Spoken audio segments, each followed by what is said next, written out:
now that we are on the same page, and we all have an idea of what digital marketing is, let's now find out the process of digital marketing. What do you need to do, and what do you do next after? To start with, I want to let you know that most of your organizations, whatever the organization is that you work with, has all the resources that it needs to go digital. They have the labor, most likely. The labor just needs to be trained. That's how I come in. I help people. It doesn't matter who is part of the team that is in charge of awareness or communication or marketing. I'll come and give them the skills that they need. But they can also just follow online. This course alone will be good enough for them. Then two,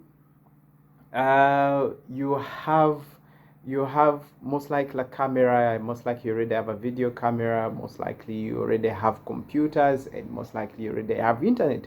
All that you need to go digital, to start doing communication and public relations online, you have it. But before you begin, what is the process? First thing, decide why you're coming online. Why are you going online? Is it to sell? Is it to reach out to new clients? Is it to do stakeholder management? Is it to create awareness, brand awareness, to mobilize? Why are you going online? Two, define your target audience. Who are you reaching out to? Who are you targeting? And here we work on what we call a buyer persona.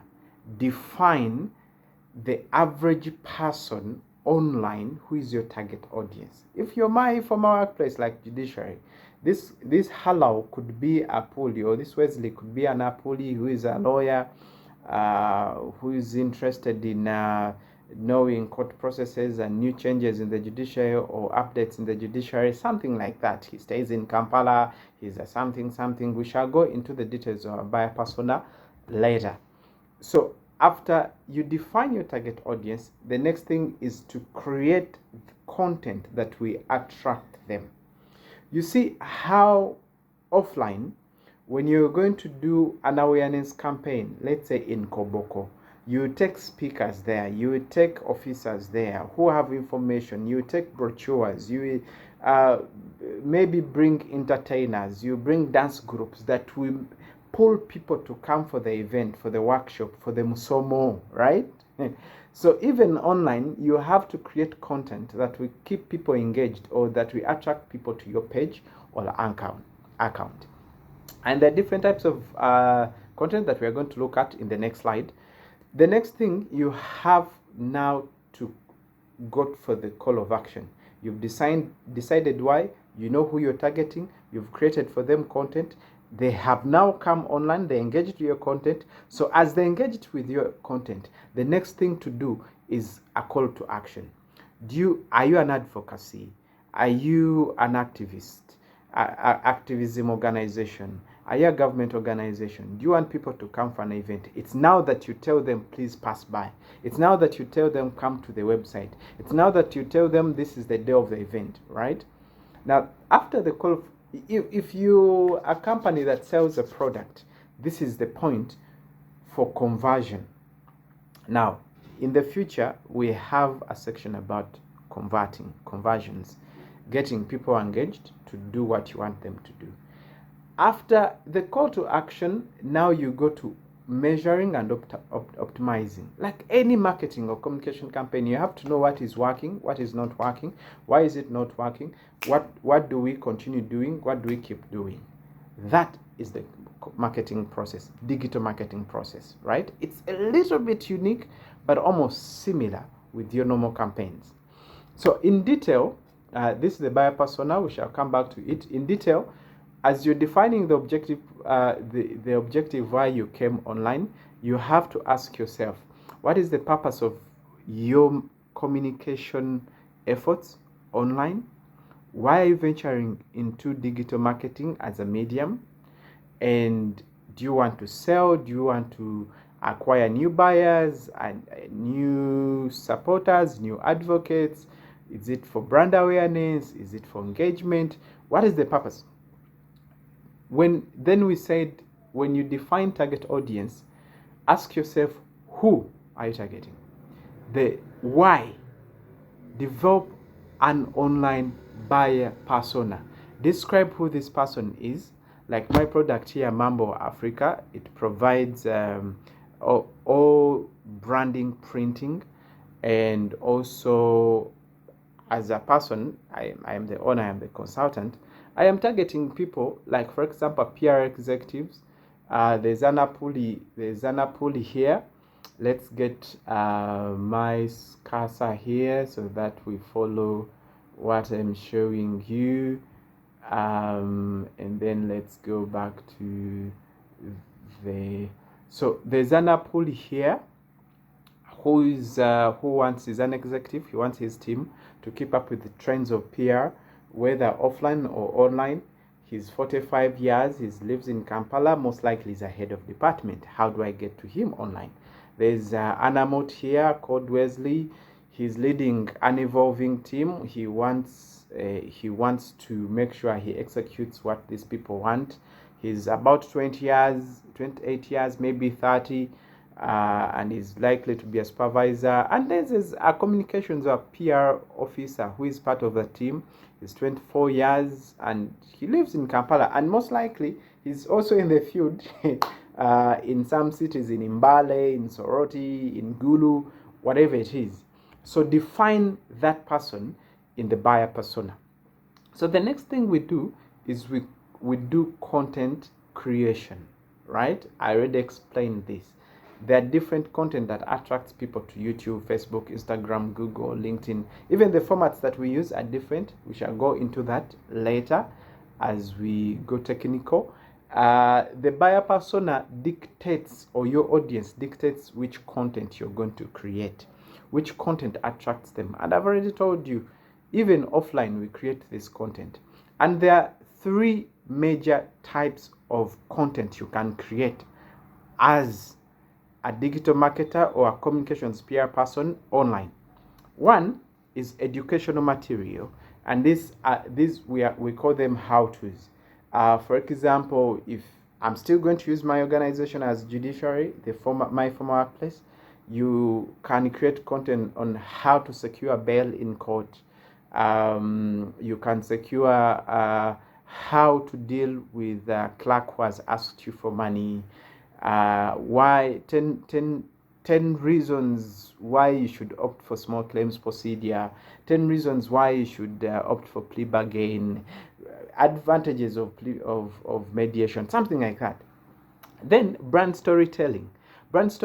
These are testimonials of people maybe who have come to court or who have come to your offices, who have come to your organizations and have achieved. Let's say you're a refugee law project and you have people here who come, you create content about people who, or refugees that you provided services to, and they are satisfied with your what you do. That's a testimonial. The other one could be an impact. Show people what happened. It may not be the clients themselves testifying, but it could be how they came in, what you see that has happened, something like that. Tell us how your tagline, how your motto, how you as an organization are living by your motto. Then 3, entertainment style. This is mostly can be used for media companies. It can also be used actually for retail companies. You create content. There's this organization, but we shall go deep later. There's a company that I like. It's called, I think it's called VD19. They create content about the products they sell. There are challenges. Who can break this toy the fastest? There are challenges of the funniest candies you can eat, the most disgusting. It plays around the theme of their product, but it's entertaining. And they have over 9 million subscribers. I'll show them to you when I get to content creation episode. Now, when it comes to call to action, which is our next step, as we discussed, you need to remember, I've defined this for you.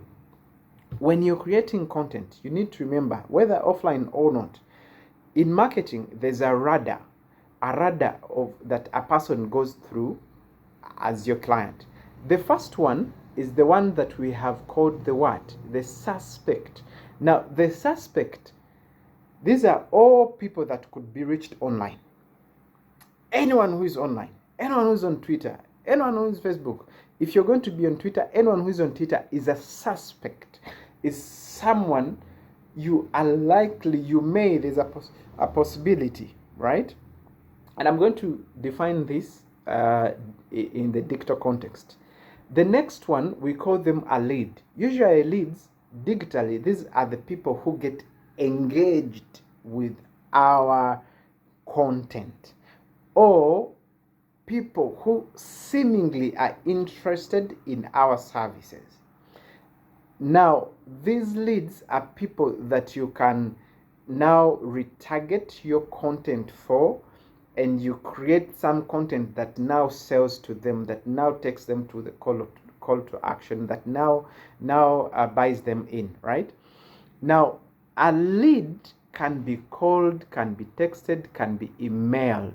You can collect emails from these people. So usually if you're using a website and you have landing pages, which we shall learn about later, or you have a PDF and you ask people, I've seen you've been on some sites and they tell you, for this PDF, put in your email, you send in your email, and then they give you a PDF.